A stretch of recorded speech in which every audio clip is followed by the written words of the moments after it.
Bon, une chose est sûre, cette personne du passé est derrière toi. Celle qui t'a fait souffrir, celle envers qui tu ressens encore de la colère, du ressentiment, elle est derrière toi. Ces mensonges sont derrière toi. Ces trahisons sont derrière toi. Par contre, est-ce que tu es au courant qu'un jour ou l'autre, tu vas attirer à nouveau quelqu'un? De ce qui ressort ici, un jour ou l'autre, tu vas à nouveau attirer quelqu'un. Mais, il va falloir passer par une étape essentielle. C'est l'étape de libération.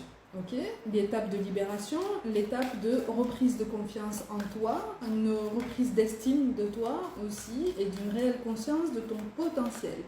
Une réelle conscience qu'en fait tu es unique, tu es capable du meilleur. Pour ceux qui me suivent sur YouTube, je vous le dis très souvent, de toute façon. Cette personne n'a plus à avoir autant d'influence sur toi ni sur tes pensées actuelles. Parce que c'était un point de vue qui était orienté vers ses désirs à lui ou à elle, vers ses pensées à lui ou à elle. Encore une fois, tu es aujourd'hui en train d'aborder une phase de libération, une phase de transformation, d'accord? Tu te détaches de tout ce qui a pu te toucher par le passé.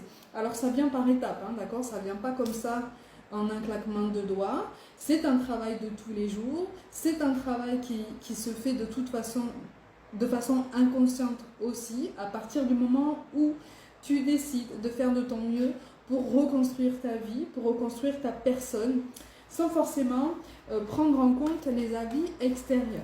D'accord?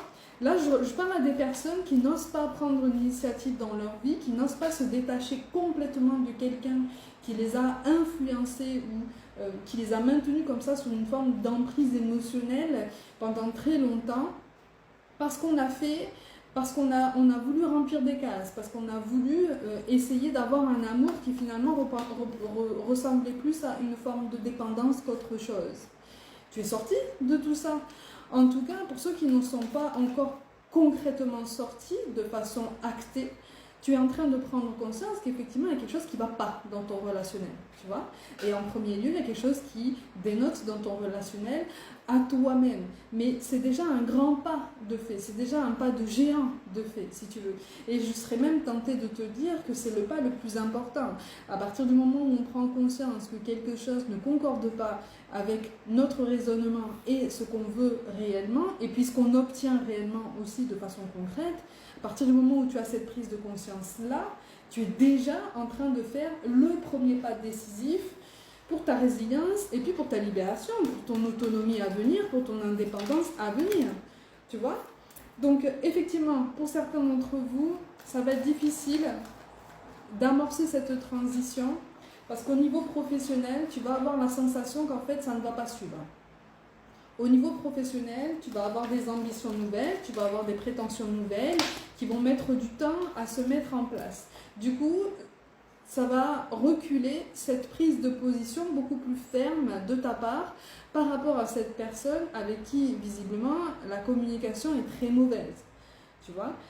Malgré tout, il y a une nouvelle rencontre qui arrive, même si tu ne te sens pas prêt ou prête, parce que là, je m'adresse à des personnes qui sont encore fragiles et qui se demandent en fait si vraiment il serait bien de faire une nouvelle rencontre après cette transition, après ce détachement. Chaque chose en son temps. Sache malgré tout qu'on t'envoie toujours quelqu'un au bon moment, ou en tout cas à un moment qui va te pousser à réfléchir, qui va te pousser à prendre certaines décisions. Je n'ai pas en train de te dire que tu vas être poussé grandement à évoluer vers une relation sentimentale avec cette personne, parce que c'est quelqu'un avec qui, de toute façon, les choses vont commencer de façon très physique, d'accord ? Très superficielle. Tu vas voir qu'en fait le magnétisme est présent, mais tu vas te tenir sur tes gardes, de toute façon. Puisque, de toute façon, tu es déjà tombé dans ce genre de piège par le passé. Okay ?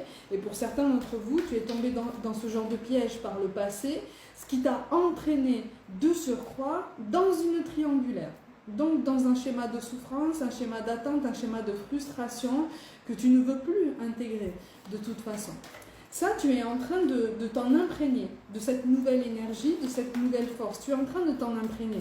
Donc rassure-toi par rapport au fait que tu es réellement en train d'avancer. Tu es réellement en train d'avancer. Tu doutes encore sur toi, c'est tout à fait normal. Tu culpabilises encore par rapport à la notion de famille.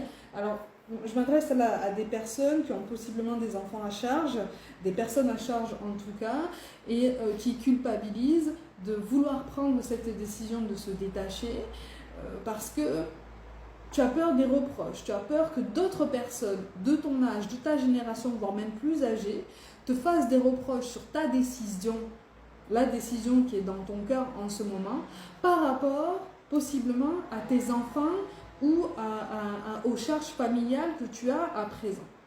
Ok ? On t'encourage vraiment à essayer de prendre du recul par rapport à tout ça, parce que ce genre de reproche ne vient que à travers leurs avis personnels, à travers leur perception personnelle en fait de ta réalité. Donc en fait finalement c'est une autre réalité. Tu vois ce que je veux dire ? Ce sont des personnes qui ne vivent pas H24 avec toi. Ce sont des personnes qui ne ressentent pas ce que tu ressens dans ton cœur intensément depuis très longtemps. Le nombre 13 apparaît de façon très significative pour certains d'entre vous. Le nombre 13. Donc soit tu es né un 13, soit il s'est passé quelque chose il y a 13 mois. Et pour certains d'entre vous, c'est les deux. Tu es né un 13, ou cette personne en fait est née un 13, et il s'est passé quelque chose de vraiment significatif il y a 13 mois, qui t'a poussé dans tes retranchements, qui t'a poussé, pour certains d'entre vous, dans ta blessure du rejet. Ok ? Dans ta blessure du rejet et à moindre mesure dans une forme d'abandon aussi. D'accord ? Ce qui t'a fait paniquer, de toute façon. Parce que là, je ressens des personnes qui ont longuement paniqué et qui ont fait des concessions qui avaient plus des allures de sacrifice personnel quand même, tu vois. Et tu commences à t'en rendre compte aujourd'hui, de façon plus concrète, de façon plus consciente, de façon plus éclairée. Je te l'ai dit, rien ou presque n'est gravé dans le marbre, vraiment. Tu as tout le potentiel de rebondir, tu as tout le potentiel de te renouveler, ok ? Parce que là, visiblement, tu prends conscience de plus en plus fort que tu te trouves dans une impasse relationnelle. Pour certains d'entre vous, tu as voulu faire des rencontres parce que tu es célibataire et finalement, tu as eu la sensation de plus en plus grandissante qu'en fait, tu tournais en rond. Alors, soit ces personnes n'étaient absolument pas intéressantes à ton goût, soit ces personnes n'avaient pas le profil que tu voulais et te rappelaient beaucoup trop le profil qui t'a marqué par le passé. Donc, tu as mis un stop. Pourtant, pour certains d'entre vous, tu as essayé. Tu as essayé avec une nouvelle rencontre. Pour ceux qui sont dans ce cas de figure, tu as essayé, mais tu n'as pas voulu t'épuiser. Mais tu n'as pas voulu t'épuiser parce que tu es déjà au bout de tes forces, ou pas loin. Donc, tu as senti en fait que cette personne te drainait au niveau énergétique. Involontairement, d'accord ? Involontairement, inconsciemment. Donc tu as mis des limites, tu as mis un stop à cette nouvelle relation naissante, pour ceux qui sont dans ce cas de figure bien précis, parce que tu as vite vu qu'en fait, c'était pas pour toi. Donc on en revient à cette question initiale, en fait, tu vois ? Est-ce que tu penses que l'amour est fait pour toi ? Est-ce que tu penses que tu es fait ou faite pour de nouvelles relations ? Est-ce que tu penses que tu vas pouvoir rebondir pour la suite des événements, pour la suite de ton parcours sentimental ? La réponse est oui, dans tous les cas. Après, c'est tout à fait normal que présentement, tu aies de gros doutes. C'est normal. C'est normal. Ça, c'est le signe de blessures qui sont encore présentes.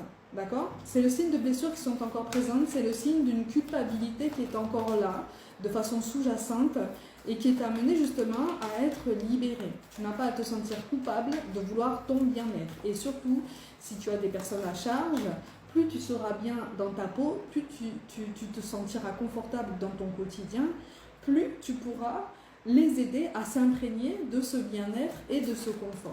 Okay ? Donc tu ouvres les yeux sur une réalité qui te semble amère comme ça, mais qui existe dans ta vie depuis très longtemps, ou en tout cas qui a été bousculée au moins il y a 13 mois.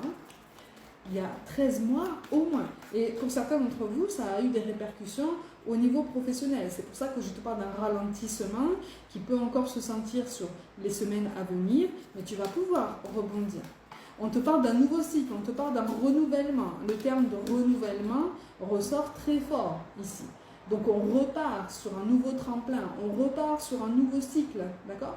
Donc là c'est le moment ou jamais, si tu veux, de croire davantage en toi-même, plus que jamais, en ton potentiel pour rebondir et pour renouveler ta vie. On est vraiment sur ça, un renouvellement. Donc crois-y plus que jamais, vraiment.